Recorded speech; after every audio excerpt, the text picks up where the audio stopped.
As the typhoon approaches and conditions worsen, the master, following normal practice, turns to keep the waves at a slight angle to the bow.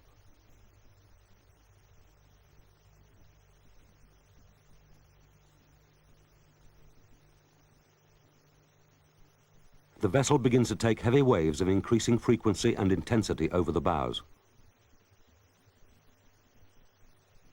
The foredeck stores hatch cover is carried away, so that the bosun's store space fills with every wave over the bow, probably filling in less than an hour. As the main force of the typhoon approaches, the seas worsen even more, with substantial green seas crashing onto the foredeck. Damage occurs to deck fittings. The ventilator tops are carried away, leaving the ventilators open to the sea. The four-peak ballast tank takes on water with every wave, and in some 12 hours is more or less filled. The vessel becomes more sluggish, and 25-meter waves sweep over the bow, putting pressure on the first 3 to 4 hatches. A large wave crashes over the starboard side of the bow, destroying the hatch covers on number 1 hold, allowing thousands of tons of water into the hold. All forward freeboard and reserve buoyancy is lost. Number 2 hold hatch covers collapse under the weight of water. The next hatch cover is driven inwards by wave pressures as number 1 tanks implode.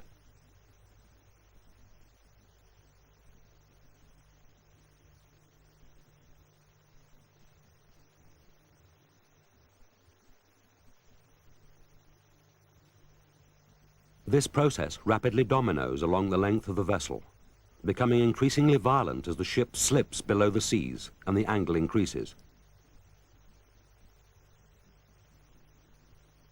Shock waves traverse the structures, weakening them and making them more susceptible to collapse towards the aft end of the ship.